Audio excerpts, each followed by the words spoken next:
Good evening and welcome to Arizona Illustrated for Thursday, October 18th, 2012. I'm Michael Chihak.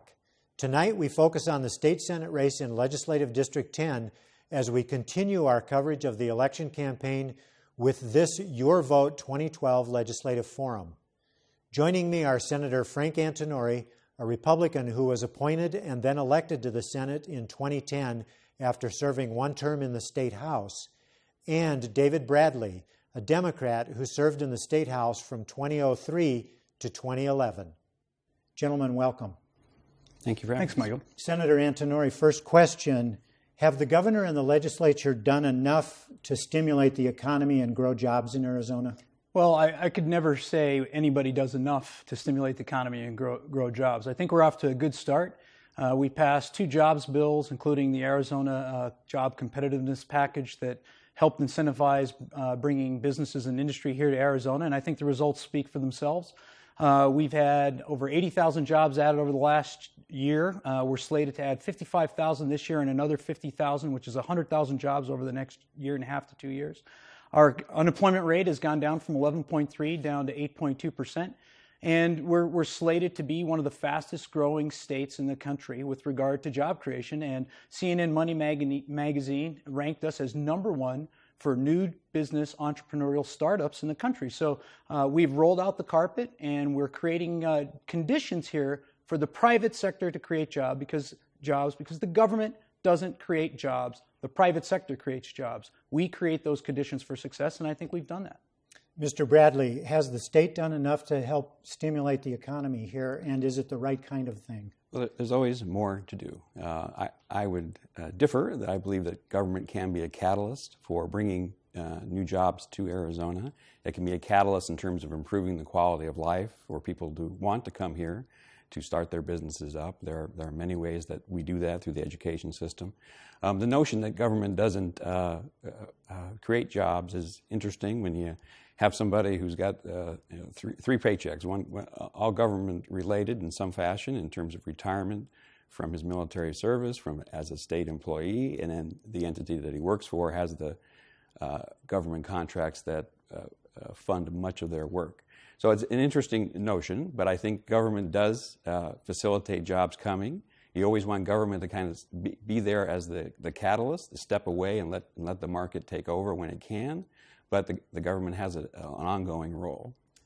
Mr. Antenori? I got to respond to that because the narrative is being created by my opponent and his allies that somehow being a member of the armed services, I spent 20 years in the military, and if you want to equate, quote unquote, a government check as you would get from sort of a welfare handout of some kind to a check that you get for sitting on the side of a mountain in Afghanistan chasing Al-Qaeda and the Taliban, I dare you to make that association.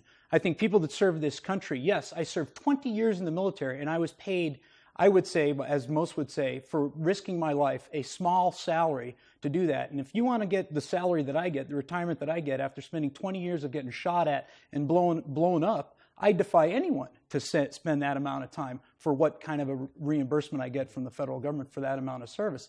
I mean, the fact that I am a state legislator, we get paid less than $24,000 a year if you take the taxes out. It's not exactly something that pays the bills. Okay, so to say that I'm living off the government, I think, is an insult to the members of this community that served in the military and that work in the aerospace defense industry that are huge contributors to our national defense and our economy. I think it's insulting that they continue to make that association. Let's talk a little bit about that idea of government catalyzing the economy or catalyzing job growth, which you mentioned, Mr. Bradley. Sure.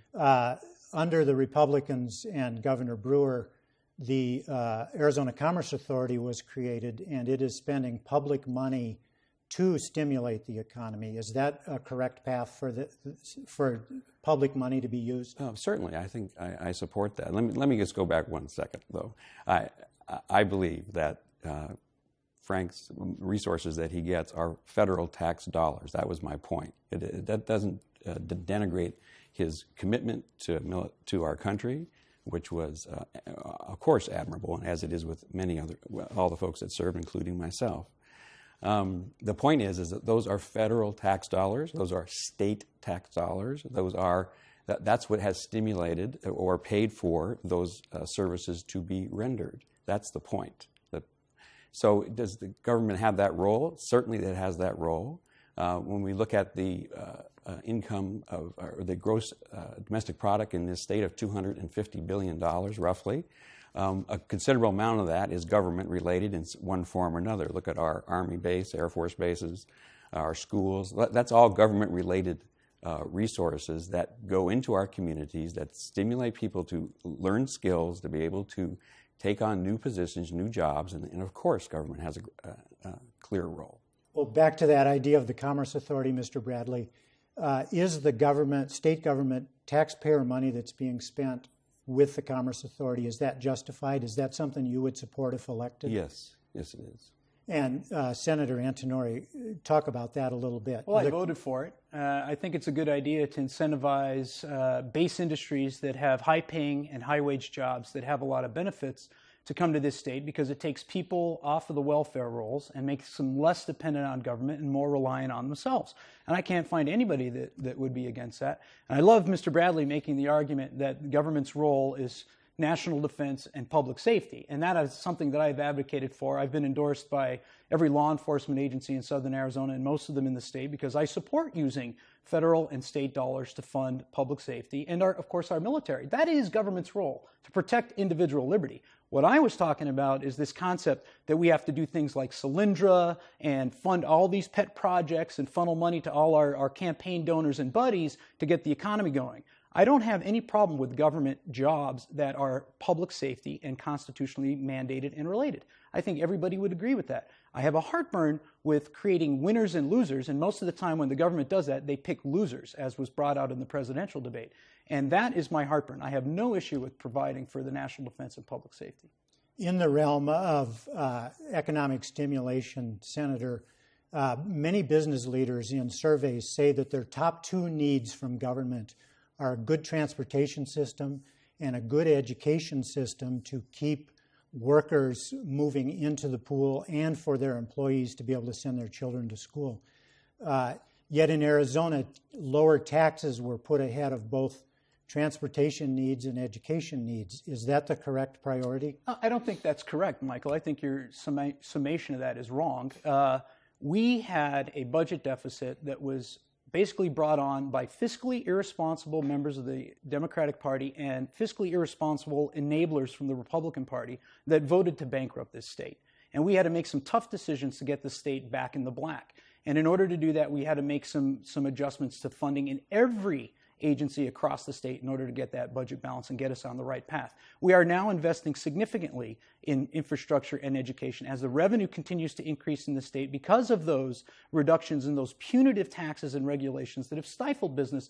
We are now approaching $9 billion in revenue. When my opponent left the legislature, state revenue had dropped to $6.5 billion. When I passed and voted for those bills that created the economic stimulus, our economy took off, and now we're coming up on $9 billion in revenue. And as that money comes in, we are strategically reinvesting it in education and infrastructure. And we'll return to the specifics of the budget in a minute or two, but Mr. Bradley, your response to that? Transportation, education needs, second and third place behind taxes? Right, it doesn't make a lot of sense to me. You have to look again longitudinally at this state for people that have lived here a long time.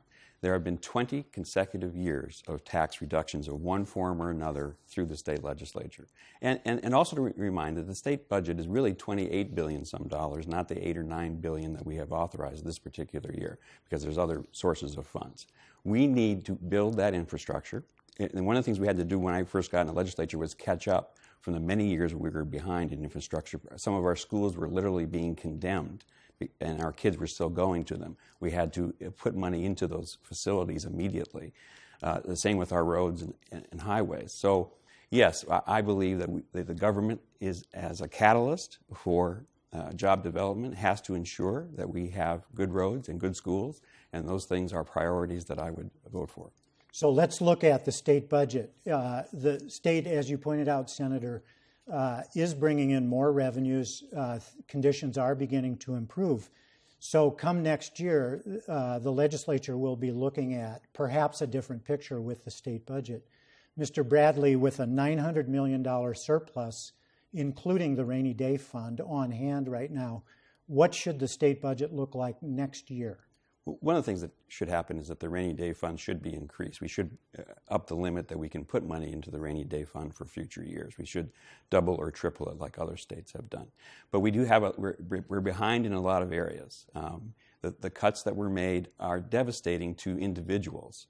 And some of those cuts have to be restored in terms of access to health care and the educational cuts that have been incurred over the last few years. So a lot of that money is probably going to have to go there. The irony is that the reason that there is any kind of surplus was the 1 cent sales tax, which many of the Republican Party opposed. And without that 1 cent sales tax, there would be absolutely no money in that fund.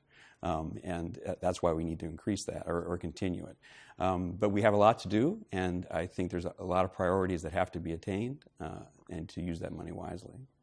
Senator Antenori, next year's state budget, what would it look like if you're elected to this seat? Well, Michael, we already have that answer because the legislature did something this year that it has never done before. It passed the budget for FY13, FY14, and FY15. And we've set those guidelines. We did that so that we can see what the impact of this year's budgets and appropriations has on the out years, so that we don't have the yo-yo effect of budgeting that has been going on in this state for the last decade. I mean, Mr. Bradley talks about the largest sales tax increase in the state's history. Actually, we're the second highest sales tax state in the country now. That could have all been avoided if Mr. Bradley and his colleagues in the legislature had not recklessly violated the state constitution and voted for 2 unbalanced budgets in a row that created a $3 billion deficit and created $2 billion of debt for this state. Now we have to dig out of that hole that all they had to do was free spending back in 2008 when everybody in the world knew that this state was going and this country was going into recession, but they couldn't resist. They increased spending not for just the 2008 and 2009 year, but for 2009 and 2010.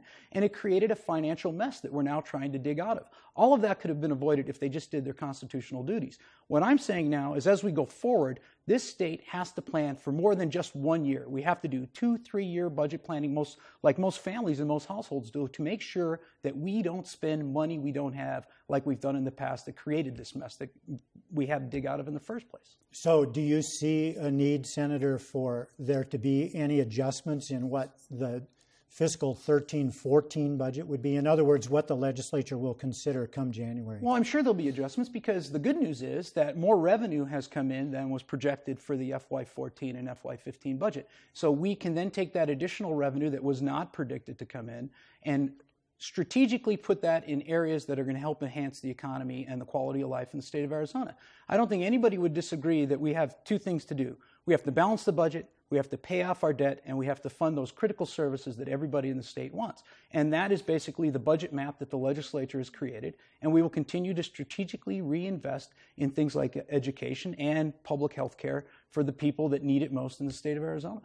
Now, I want to ask you for the record, Mr. Bradley said he favors extension of that tax. In other words, Proposition 204, your position on Proposition 204? Well, I'm against it because if you talk to most retailers, if you talk to the tourism industry and the convention industry, they will tell you that it has hurt the state. We have the second highest sales tax in the country right now. If you're a large convention and you're coming and you're looking for a venue and you want to use Arizona, the cost of doing that convention here versus somewhere else where the sales tax is only 6.5% or 5.5% is huge. And a lot of those companies and businesses are looking at other states. I talked to a lot of business owners in the state that have lost a lot of money to internet purchases because they sell items that are readily available online that people don't have to pay the sales tax on. And they've seen a 15% decline in their retail sales because of that increase in the 1 cent sales tax. I think it hurts people on fixed income, senior citizens, and the most needy. It is a regressive tax, and it is the wrong direction to go. No matter how noble the excuse or the cause, we have to find a better way, and I think a stable source for that is looking at a flat tax rate and a property tax rate to sustain those services rather than playing games with the sales tax rate. If we have time, I'd like to get to tax reform in a minute or two. Mr. Bradley, education was cut at the state level by 19% or so over the last 5 years. What kind of a restoration would you look for if elected to office next year? Well, part of the restoration will be the initiative that's addressing that very issue that I think is likely to pass. So that's a central concern. There's so much to deal with sometimes when Frank spews off a lot of those statistics. But, there is a long-range issue. And our growth is inevitable, and we have to be thinking far out in advance of the next 2 or 3 years in terms of how we're going to attract people, businesses to Arizona. Our population is going to grow inevitably. We are on a trajectory for the mid-century to be somewhere in the 15 to 20 million people living in this area. We have to have an education system that's functional, a transportation system that works, a healthcare system that leaves no one behind. So there's a lot of work to be done now to prepare for those who are coming. And I want to emphasize that in when I return to the Senate.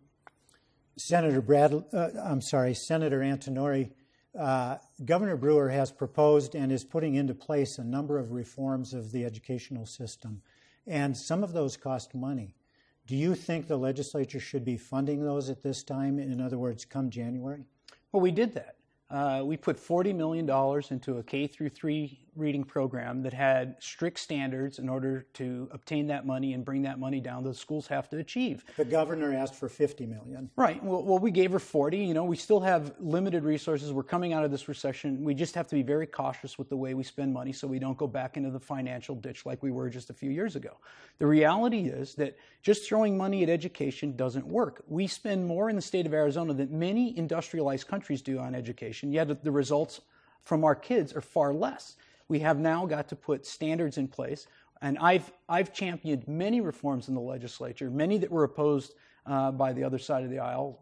Teacher accountability requirements. We got rid of teacher tenure to make sure only the best qualified and best performing teachers stay in, and not some union sort of negotiated tenure deal that lets inadequate teachers stay in just because they've got seniority. We've done a lot of things to improve education.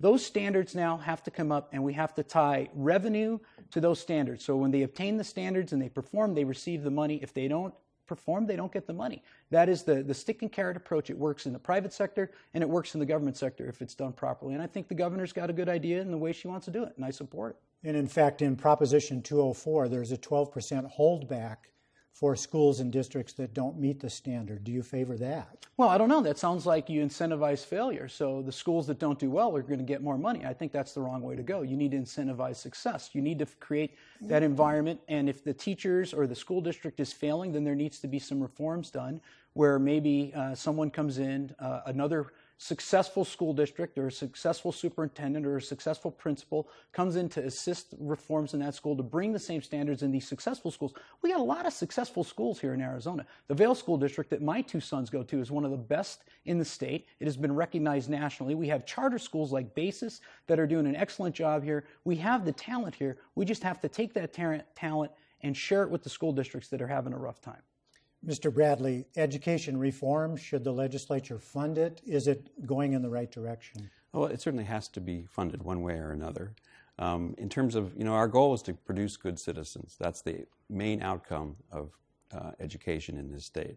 I think the focus has to be on teacher education, ensuring that we have the best teachers available in all of our schools to provide services education to our kids. And that's in any school district. It doesn't have to be in school districts that have a little more wealth than others. It has to be evenly distributed, and that's a real key issue that has to occur in the state. And many of the cutbacks that have occurred over the last few years have exacerbated the difference between the wealthy districts and the poorer districts, and we have to make those up quickly in order to ensure that we do have the workforce available for those 21st and 22nd century jobs. You mentioned healthcare a few minutes ago, and I'd like to visit that specifically. Mr. Bradley, where do you stand on whether Arizona should take the Medicaid expansion allowed under the Affordable Care Act? Well, I am in favor of taking the funds for the expansion. There's a whole moral issue, why we should do that, which I believe to be paramount. But just looking at the numbers, this realistically, we are talking somewhere around 20 to 22,000 jobs in the healthcare industry. Our rural hospitals are literally on the verge of collapse, given what we have done in terms of cutting off resources to the medically needy. We need to ensure that we take care of those people, take care of the children that are coming to provide healthcare services to them all. And so the expansion, I think, is crucial. The money that is coming, the federal money that will come in, is our money. By rejecting it, we don't save any money. That money goes to another state if we don't take it. So yes, we should be expanding Medicaid for those reasons. Senator Antenori, expand Medicaid? I find the argument just I think, fiscally reckless. And let me tell you why. When the governor at the time, Janet Napolitano, asked the people to expand Medicaid to 100% of the federal poverty level, and she told them it wouldn't cost them a dime because it was going to be paid for with tobacco money. People say, okay, the evil cigarette companies are going to pay for expanding health care. That lasted for a short period of time because our Medicaid rolls, our access rolls swelled. We had about 450,000 people. Now we're well over 1 million people, probably closer to 1.4 million on access. The state can't afford it. The federal government has a little trick in here. They give you a little bit of money in the first 3 years, and then they taper off, making the states provide more of an assistance to do this Medicaid expansion. The state of Arizona can't afford it. It will bankrupt us, and it will result in significant increases in taxes. I would rather create jobs, and instead of people going on Medicaid and access, have them get a job with an employer that provides them health care coverage. I do not want the federal government coming in here and telling the people of this state how to manage their health care system. It is a clear 10th Amendment right of the state to manage its own health care. We don't need the feds telling us how to do it. So I'm adamantly opposed to bringing and implementing Obamacare in the state of Arizona. It is a huge fiscal mistake that's going to cost the state billions of dollars a year that we don't have, and it's going to limit health care freedom and force people to get health care and delay their access to health care by having to go through a bureaucracy that we just don't need. What would be the method for people getting health care if they can't afford it otherwise, Senator? There was a proposal in the U.S. Congress several years ago when Bill Frist was in the Senate, and they had recommended that we create a risk pool that is funded only to fund people that have a pre-existing condition that have a hard time finding health insurance because of these pre-existing conditions. And I think the President and the Congress, that was part of the nexus for doing Obamacare. But you don't need to screw up health coverage for 85% of the country just to satisfy some problems that we're having with 15% of the people that are underinsured, uninsured, or have a hard time getting insurance. The focus should have been on them and helping those people find ways, alternatives to get cheaper insurance and access to health care, not by upturning 1/6 of the country's economy and implementing a huge bureaucratic, government regulatory, and expensive health care scheme. Mr. Bradley, your response to that? Not once, but 3 times the state has voted to provide health care for people who make less than $11,000 a year. Less than $11,000 a year. 3 times we have approved that. All those votes happened before Mr. Antenori came here. We have an obligation to provide those resources, the medical resources, to those people and to help lift them up out of the situations that they're in. One of the reasons that they are where they are is because of lack of health care. And they can't get out of that system until they have adequate health care so that they can seek a job and they can make money to pay taxes and then get their own insurance. So to me, that's the key issue. And Senator, in the Affordable Care Act, I believe the federal government, once it's fully implemented, would be picking up 90% of Medicaid, or here in Arizona as it's called, access, and the state would be paying 10%. That's still too much? That's only for the first 3 years. No, that's only for the first 3 years. There is no way. Let's just be real here. When we say it's our money anyways, we're talking about tax dollars that people pay from the state of Arizona that go to the federal government. And none of that is going to come back in Obamacare. The money that we're going to get to pay for Obamacare is going to come from the Chinese. We are borrowing 42 cents on every dollar. We are committing generational theft. We are stealing from my kids and my yet-to-be-born grandkids to pay for programs for people today. And I think it's irresponsible of us to do that and burden future generations just for some touchy-feely, feel-good thing that we can get people back to work and get insurance through their employers or get them a job where they can afford their own insurance. We do not have to have a cradle-to-grave socialized medicine system in this country to provide access to health care. It doesn't need to happen. It is going to bankrupt this country just like it's bankrupted every socialized medicine system that has tried it. They have gone bankrupt, and it is a big mistake, and we need to fight it every step of the way. Let's move on to tax reform, if we may. Senator, do we need tax reform in Arizona? Sure. Taxes have been reduced, but there's a lot of complexity to the state tax system. Yeah, I don't think you'll find anybody that would disagree that we need reform. We need to lower the rate and broaden the base. And I have proposed twice an effort to do that in the legislature, and it's been adamantly opposed. But we have got to get everybody that's involved in benefiting from this state to chip in and share in the cost, like a shareholder in a company. Everybody needs to have some skin in the game. So reducing the tax rate and making it more broad across the board so that we have more taxpayers, I think, is the way to go. Every year we have fewer and fewer people paying taxes, and less people are paying more and more of the tax burden. And it is, again, shifting people from self-reliance and individual responsibility to government reliance. They have less stake in their government, and they have more, let's say, benefits from that government, so they are more likely to vote for people that will keep them in that state. The Inside Tucson Business editorial that came out last week clearly stated that the politicians in Tucson, the reason Tucson was the 6th most poverty-stricken city in the country was because the politicians like their constituents poor and dependent on government. That has been the case, and Dave Hatfield nailed it when he made that comment.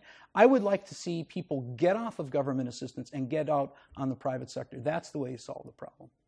Mr. Bradley, tax reform, how should that look? Yes. Yeah, I submitted bills on 6 occasions for tax reform in the state of Arizona and never got a hearing as well. A much different approach than Mr. Antenori is asserting, however. He is referring mostly to a flat tax, which actually would increase taxes for about 2 million people and reduce it for those who least need it. The proposals are, because right now we're at 50% of our the general fund comes from sales tax, somewhere in that ballpark. We've got to get that down. 35% comes from income, and the rest from other places. I want more balance there. Income tax is a progressive tax, and I think we have to focus on looking at balancing it across the board, looking at different options, taking credits and deductions that are not functioning like the way we thought they were going to function. There's those opportunities that we need to look at to bring balance to the tax structure of the state. Mr. Bradley, very quickly, we have about 30 seconds left. One issue that you've been hearing out on the campaign trail that you'll address. Well, healthcare is a central issue that I hear a lot about. I also hear a lot about attitude and how one approaches other people and how legislators should communicate with their constituents and people that they disagree with without having to rant and rave at them.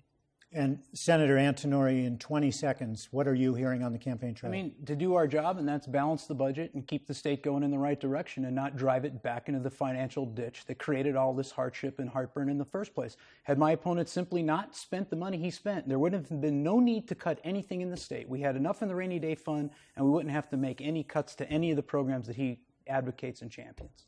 Senator Frank Antenori, David Bradley, thank you so much for being here, candidates in LD10. You can see a replay of this forum on our website, azpm.org.